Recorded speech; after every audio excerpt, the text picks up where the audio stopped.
Hello ನಮಸ್ತೆ. ನಾವಿವತ್ತು ಹಿಂದುಮನೆ ಒಬ್ಬ ಅದ್ಭುತ ಕೃಷಿಕರು ಮತ್ತು ಗಿಡಗಳನ್ನು ಹಣ್ಣುಗಳನ್ನು ಬೆಳೆಸೋದ್ರಲ್ಲಿ ಅತ್ಯಂತ ಪರಿಶ್ರಮವನ್ನು ಪಟ್ಟವರು ಮತ್ತು ಅದರಲ್ಲಿ ತುಂಬ ಆಸಕ್ತಿಯನ್ನು ಇಟ್ಕೊಂಡಂಥವರು. ಅವರ ಸಾವಿರಾರು ಹಣ್ಣುಗಳ ಗಿಡಗಳ ಒಂದು ಕಲೆಕ್ಷನಲ್ಲಿ ಕೆಲವು ವಿಷಯಗಳನ್ನು ನಾವು ಇವತ್ತು ತಿಳ್ಕೊಳ್ಳೋಕ್ಕೆ ಇವತ್ತು ಹಿಂದುಮನೆಯಲ್ಲಿದ್ದೀವಿ. ಇದು ಸಾಗರದ ಒಂದು ಜಾಗ. ನಮಸ್ತೆ ಸರ್. ನಮಸ್ತೆ. ನಿಮ್ಮ ಹೆಸರನ್ನು ಹೇಳ್ಬಿಡಿ. ನನ್ನ ಹೆಸರು ರಾಜೇಂದ್ರ ಹಿಂದುಮನೆ ಅಂತ. ರಾಜೇಂದ್ರ ಹಿಂದುಮನೆ ತುಂಬ ಫೇಮಸ್ ಆಗಿರುವಂಥ ಹೆಸರು ಸುತ್ತಮುತ್ತಲಿನ ಭಾಗದಲ್ಲಿ ಅಂತ ಏನಿಲ್ಲ. ಇಲ್ಲ ನಾವು ಕೇಳಿದ್ದೀವಿ ಸರ್. ಈಗ ನಾವು ಪದಾರ್ಥಗಳಲ್ಲಿ ಅತ್ಯಂತ ವಿಶೇಷವಾಗಿರುವಂತಹ ಒಂದು ತರಕಾರಿ ಬಗ್ಗೆ ನಿಮಗೆ ತಿಳಿಸೋಕೆ ಹೊರಟಿದ್ದೀವಿ ಸರ್. ಏನಿದು ಈ ಗಿಡ ನೀವು ತೋರ್ಸೋಕೆ ಹೊರಟಿರೋದು? ಇದೊಂದು ವಿದೇಶಿ ತಳಿಯ ಒಂದು ಆಮಟೆ ಅಂತ ಹೇಳ್ತೀವಿ ನಾವು. ಆಮಟೆಕಾಯಿ ಅಲ್ವಾ? ಆಮಟೆಕಾಯಿ ನೋಡಿ ಇದು.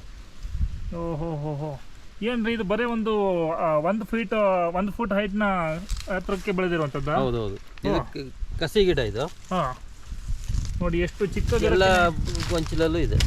ಸಾಮಾನ್ಯವಾಗಿ ಎತ್ತರ ನಾರ್ಮಲ್ ಮರ ಆಗಿದ್ರೆ ಒಂದು 15-20 ಫೀಟ್ ಎತ್ತರ ಹೋಗುತ್ತಲ್ವಾ? ಹೌದೌದು. ಇದೇನು ಇಷ್ಟು ಚಿಕ್ಕ ಗಿಡಕ್ಕೆ ಬೆಳೆಸಿರೋದು? ಇದು ಡಾರ್ಕ್ ವೆರೈಟಿ. ಇದು ಅಂದ್ರೆ ಕುಬ್ಜ ಗಿಡ ಅಂತಾನೆ ಹೆಸರು ಇದಕ್ಕೆ. ಓಕೆ. ಇದು 4 ಅಡಿ ಎತ್ತರ ನಿಮ್ಮ ಒಂದು ಇದ್ರ ಜೀವಮಾನದಲ್ಲಿ ಅಷ್ಟೇ. ಮ್ಯಾಕ್ಸಿಮಮ್ ಅಂದ್ರೆ ಅಷ್ಟೇನಾ? ಅಷ್ಟೇ.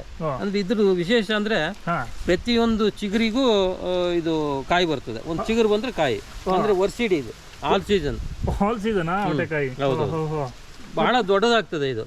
ಇದ್ರ 4 ಪಟ್ಟು ಆಗ್ತದೆ ಇದು. ಅಂದ್ರೆ ಬೀಜ ಬಹಳ ಇದು ನೀವು ಚಾಕು ಒಳಗೆ ಕಟ್ ಮಾಡ್ಬೋದು. ನಾರಿನ ಅಂಶ ಇಲ್ಲ.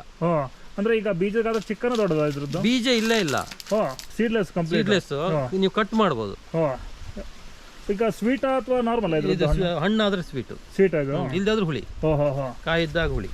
ನೋಡಿ ಇದು ಮಲೆನಾಡಿನಲ್ಲಿ ಮತ್ತೆ ಎಲ್ಲ ಕಡೆ ಈಗ ಸಾಂಪ್ರದಾಯಿಕ ಅಡಿಗೆಯಲ್ಲಿ ಬಳಸುವಂತಹ ತರಕಾರಿಗಳಲ್ಲಿ ಔಟೆಕಾಯಿ ಬಹಳ ಫೇಮಸ್. ಬಹಳ ಟೇಸ್ಟ್ ಇದೆ ಮತ್ತೆ. ಹೌದಾ? ಇದು ವಿದೇಶಿ ತಳಿನಾ? ಹೌದು, ವಿದೇಶಿ ತಳಿ ಇದು. ಇದಕ್ಕೆ ಪರ್ಟಿಕ್ಯುಲರ್ ಹೆಸರೇನಾದ್ರು ಇದೆಯಾ? ಹೆಸರು ಗೊತ್ತಾಗೋದಿಲ್ಲ. ಅವರು ನಮ್ ಗಿಡ ಕೊಟ್ಟವರು ಏನೋ ಹೇಳ್ತಾರೆ. ಅದು ಇಲ್ಲಿ ಬರಾವತಿ ಮತ್ತೊಂದು ಹೆಸರು ಆಗ್ತದೆ. ಹಾಗಾಗಿ ಆಮಟೆ ಗಿಡ ಅಂತ ಹೇಳ್ಬೋದು. ಆಲ್ ಸೀಸನ್ ಆಮಟೆ. ಆಲ್ ಸೀಸನ್ ಆಮಟೆ ಅಲ್ವಾ? ಈಗ ಇದನ್ನ ನಾರ್ಮಲ್ ಆಗಿ ನಾವು ಯಾವ್ಯಾವ ಅಡಿಗೆಯಲ್ಲಿ ಬಳಸ್ತೀವಿ? ಇದರಲ್ಲಿ ಸಾಂಬಾರ್ ಮಾಡ್ತಾರೆ, ಚಟ್ನಿ ಮಾಡ್ತಾರೆ, ಗೊಜ್ಜು, ಆಮೇಲೆ ಉಪ್ಪಿನಕಾಯಿ ಮಾಡ್ಬೋದು ಚಿಗುರಿದ್ದಾಗ.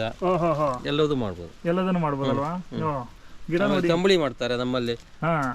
ಮಲೆನಾಡಿನಲ್ಲಿ ಹಳ್ಳಿಗಳಲ್ಲಿ ಇನ್ನೂ ತಂಬಳಿ ಅನ್ನೋದು ಫೇಮಸ್ ಆಗಿರುವಂತದ್ದು. ನಾವು ಮಾವಿನಕಾಯಿ ತಂಬಳಿ ಮಾಡಿದಂಗೆ ಇದರಲ್ಲಿ ತಂಬಳಿನೂ ಮಾಡ್ತಾರೆ. ಈಗ ನಾರ್ಮಲ್ ಇದರಲ್ಲಿ ನಾನು ನೋಡಿರೋದು ಗೌಟಿ ಅಥವಾ ಹಳ್ಳಿಗಳಲ್ಲಿ ಬೆಳೆಯುವ ಔಟೆ ಗಿಡಕ್ಕೆ ಇಷ್ಟು ದೊಡ್ಡ ಕಾಯಿ ಇರುತ್ತೆ. ತಿರುಳು ತುಂಬಾನೇ ಕಡಿಮೆ. ಹೌದೌದು. ಒಳಗಡೆ ಪೂರ್ತಿ ತಿರುಳು. ಇದು ನಾರಿನಂಶ ಇಲ್ಲ. ನಾರಿನಂಶನೇ ಇಲ್ವಾ? ನನ್ನ ಹತ್ರ ಸುಮಾರು 7 ಜಾತಿ ಆಮಟೆ ಇದೆ ಈಗ. ಅದರಲ್ಲಿ ಇದೊಂದು ಜಾತಿ ವಿಶೇಷ ತಳಿನ ಇದು? ಹೌದು. ಇದನ್ನು ಎಷ್ಟು ವರ್ಷದ ಗಿಡ ಇದು? ಇದು ಒಂದು 2 ವರ್ಷದ ಗಿಡ. 2 ವರ್ಷನೂ ಆಗಿಲ್ಲ ಇದು. ಬರಬೇಕಾದ್ರೆ ಕಾಯಿ ಇತ್ತು ಇದು. ಹೌದಾ? ಎಲ್ಲಿಂದ ತರಿಸಿದ್ರಿ ಇದನ್ನ? ಇದು ವೆಸ್ಟ್ ಬೆಂಗಾಲಿಂದ ಬಂದಿದ್ದು. ವೆಸ್ಟ್ ಬೆಂಗಾಲಿಂದ ಬಂದಿರೋದಾ? ನೋಡಿ ಪ್ರತಿ ಕೆಳಗಿಂದ ನಾನು ನೆಲದ ಮಟ್ಟದಲ್ಲಿ ಇದನ್ನು ತೋರಿಸ್ತೀನಿ. ಎಷ್ಟು ಎತ್ತರಕ್ಕೆ ಒಂದು ಮೆಣಸಿನ ಗಿಡದಷ್ಟು ಎತ್ತರ ಇದೆ. ಬಟ್ ಕಾಯಿ ನೋಡಿ ಆಲ್ರೆಡಿ ಅದಕ್ಕೆ 6-8 ಕಾಯಿಗಳು ಇಡೀ ಗಿಡವನ್ನು ಹಬ್ಕೊಂಡಿರುವಂಥದ್ದು. ಮತ್ತು ಪ್ರತಿ ಚಿಗುರಿಗೆ ಬರುತ್ತಂತೆ ಒಂದೊಂದು. ಮತ್ತು ಆಲ್ ಸೀಸನ್ ಅಂದರೆ ಎಲ್ಲ ಕಾಲದಲ್ಲೂ ಇದು ಕಾಯಿ ಬಿಡೋದ್ರಿಂದ ನಮಗೆ ಅಡುಗೆ ಮಾಡೋರಿಗೆ ಒಂದು ಒಳ್ಳೆ ಫೇವ್ರೆಟ್ ಫ್ರೆಂಡ್ ಅಂತ ಹೇಳ್ಬೋದು. ನಿಮಗೆ ಏನು ತರಕಾರಿ ಇಲ್ಲ ಅಂದ್ರೆ ಇದ್ರ ಬುಡಕ್ ಬಂದ್ರೆ ನಿಮಗೆ ಒಂದು ಮಧ್ಯಾಹ್ನಕ್ಕೆ ಆಗ್ತದೆ. ಇಮಿಡಿಯೇಟ್ಲಿ ನಮಗೆ ಬೇಕಂದ್ರೆ ಸೊಲ್ಯೂಷನ್ ಸಿಗುತ್ತೆ. ಹೌದೌದು.